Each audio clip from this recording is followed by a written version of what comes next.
But that ocean belongs to me. Because where is my ocean? I am entitled to that ocean. In future, we are going to have wars. And Uganda are firmly united by relations deeply rooted in shared history, culture, and aspirations for regional peace and prosperity. In the heart of Africa, two brother nations now stare at each other with clenched fists. Kenya, the rising lion of the digital age, and Uganda, the old general of the Nile, ruled by one man for nearly 4 decades. And in between them, there trembles, for a warning has been spoken.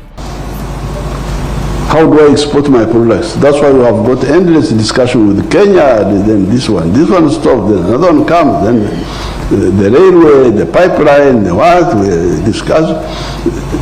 But that ocean belongs to me.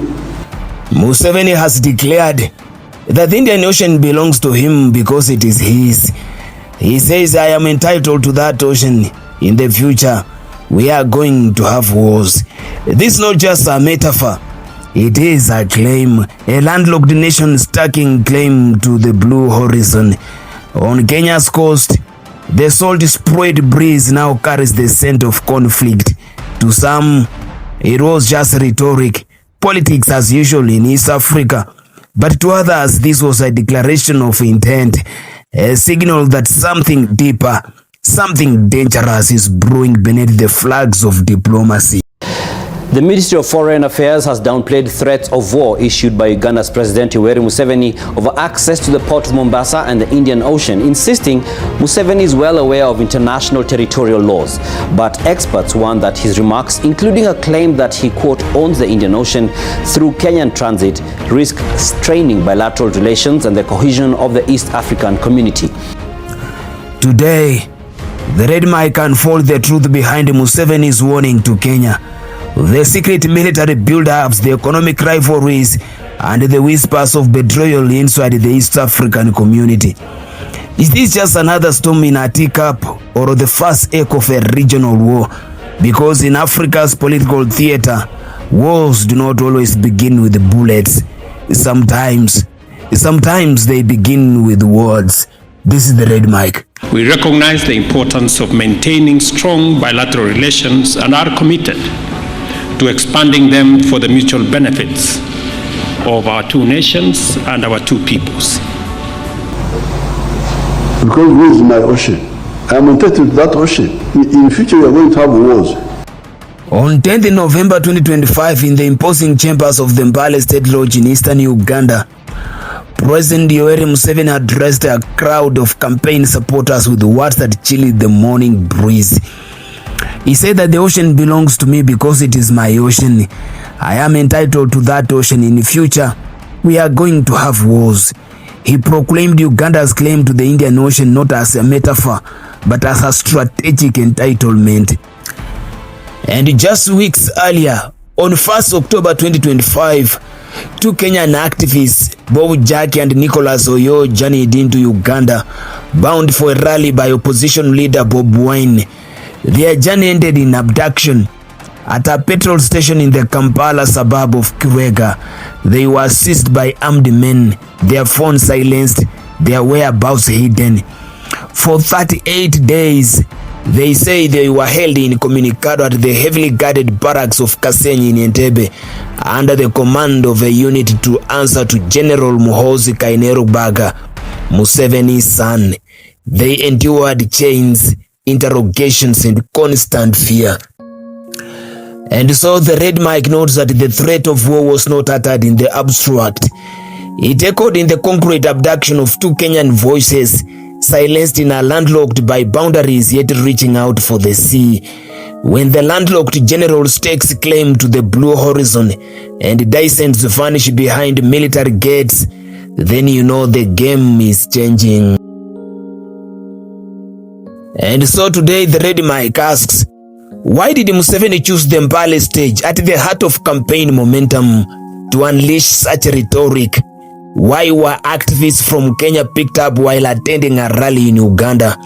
And how does the rise of General Muhoozi's shadow operations link to a region tearing between alliance and antagonism? I will not comment much on what His Excellency President Museveni said with respect to our oceans, but I believe very much that he does have a fairly great understanding with respect to the nature of our territory and the nature of our right with respect to our natural resources, and he's right with respect to natural resources within Ugandan territory.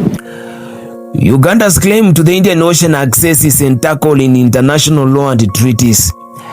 African Union 1974 resolution on the Indian Ocean emphasizes it as a zone of peace for all African nations. East African Community and bilateral agreements allow Uganda transit rights, pipelines and port access, yet sovereignty remains firmly with Kenya. Uganda relies on Kenya for nearly 90% of its petroleum imports and much of its maritime trade.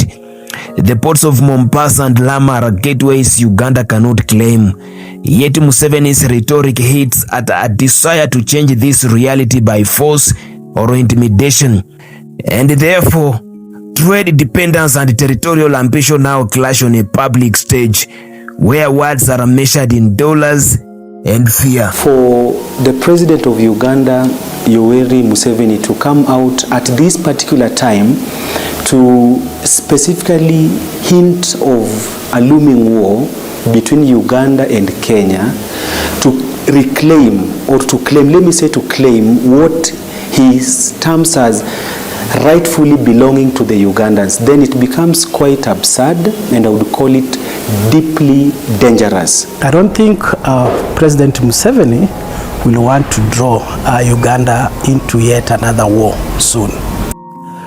Museveni's Mbale rally was not an isolated statement, because for years General Muhoozi Kainerugaba has been sending signals toward Kenya.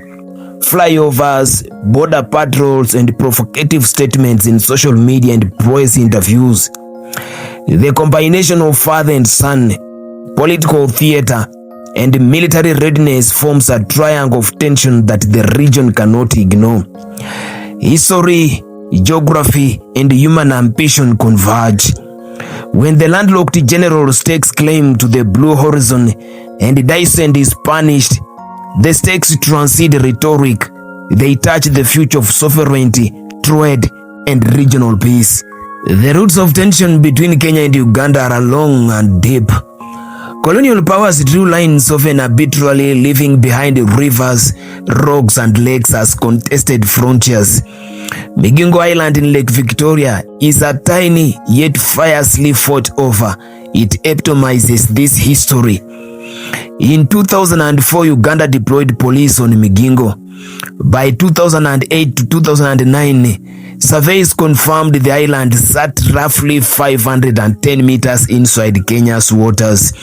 Yet Uganda continued to assert fishing rights over surrounding waters, sparking conflicts that culminated in a shootout in May 2014. Migingo was a microcosm, a lake-sized war over fish, sovereignty, and pride. But the lake is not the ocean. The Indian Ocean represents far greater stakes: trade, pipelines, strategic depth, and prestige. East African Community now stands at a crossroads. Museveni's words, the abduction of Kenyan activists, and the shadow of General Muhoozi's provocations have stirred waves across the region. What comes next? Today, the Red Mic explores 3 possible scenarios, each a thread in the tapestry of the future. Kenya and Uganda could return to diplomacy. High-level talks in Nairobi and Kampala, mediated by the East African Community or the African Union, and reaffirm Kenya's sovereignty over its ports while granting Uganda secure access through Lamu or Mombasa transit corridors.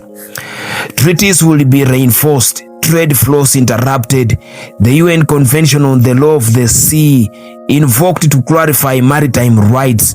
This path preserves peace, avoids military escalation, and reassures regional investors. Here, words once threatening become instruments of negotiation. The ocean remains Kenyan, but Uganda touches the waves legally, peacefully, the balance of power respected, ambitions moderated. The second path is darker. Heightened military posturing along the border, naval exercises in the Indian Ocean, and further provocations by General Muhoozi. Kenya may reinforce Mombasa and Lamu. Uganda could increase its border patrols and threat signaling. Even small incidents, a fishing boat detained, a pipeline delayed, or a minor skirmish at Migingo, this could ignite a full-blown standoff. In this scenario, words become bullets. Rhetoric becomes rules of engagement. History warns us. Lake Victoria once boiled over with conflict at Migingo. Could the Indian Ocean become the next stage for regional friction? Only the movements of Museveni, Muhoozi and Ruto will tell. A third part is subtle but equally important. Uganda may leverage trade, pipelines and port dependencies to exert economic pressure on Kenya. Kenya could respond with the tariffs, tightened border regulations or alliances with the regional powers. Neither side fires are short, yet tension simmers. A chessboard of economics, espionage and political theater. Here, wars are fought with the documents, tariffs and pipelines. The ocean remains a prize, sovereignty a point of contention. The question is, who will bend first and who will shape the rules of the waves? This is the red mic. I don't think President Museveni will want to draw Uganda into yet another war soon. And of course this time now an international war away from the internal conflicts in Uganda. And I think Ugandans are also aware of this, and history has it that when Uganda waged war against Tanzania in 2 occasions, it suffered most during the War of Mutukula of around 1969-67, and then the Sabasaba War.